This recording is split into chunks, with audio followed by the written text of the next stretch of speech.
Alright guys, welcome to week 4. It's our final week. Congratulations everybody, we made it. So I'm going to be talking a little bit about Backbone.js, just something quick and brief. If you want to learn more, I'm going to provide links in the video below in the little description box where you can get more information about Backbone. But basically it's similar to Angular. It does the whole model, view, controller type deal, except for instead of in Angular how we had controllers, in Backbone we have views. So it's backbone.views.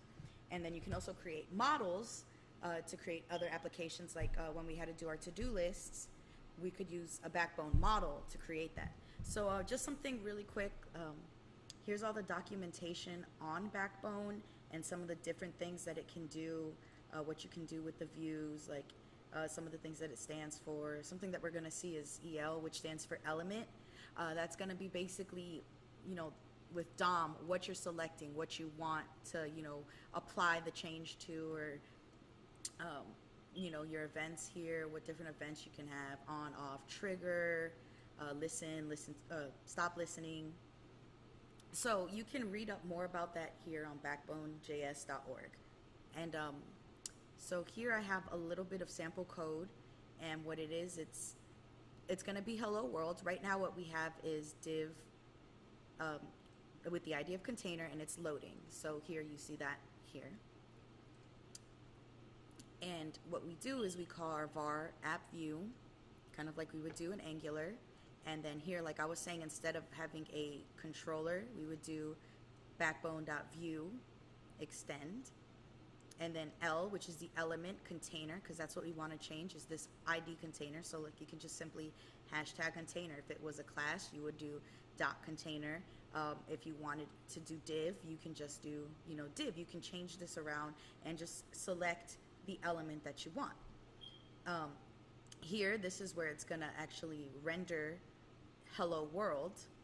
This dot render, and what render is going to be is the function where it adds the HTML to our element that we set earlier to say hello world. So we go here and we go and save this, and oh look, it still says loading. I wonder why that is. And that's actually because we didn't actually call our app view. And then all we have to do is do var app view equals new app view, where we call this, and then we just save, and you have hello world. And like I said, you could change this element. So let's say, since it's the only div, we just do div here, and it would still say hello world. Or we can call it, let's do dot container, and I'm going to change this from an ID to a class, and then it should still say hello world. So that's something quick and easy. And if you read more onto the documentation, you can even create, a little to-do list. Make a screencast, which I learned about Backbone, so I can mark that as complete. Actually I want to delete it. I can make a screencast, and look, also here you have a button. You can do all of this with Backbone just like you could do with Angular. I think it would be really interesting for you guys to take a look into it if you haven't before. It's more about preference. Also, very quickly, I want to go into how when we would add information dynamically into an Angular file, we would use this double bracket sort of thing. Instead, with Backbone, you're going to use, parentheses. Whoops. Yeah. So you would put, your information in between here. So title. That's how you would do dynamic, as opposed to Angular having title.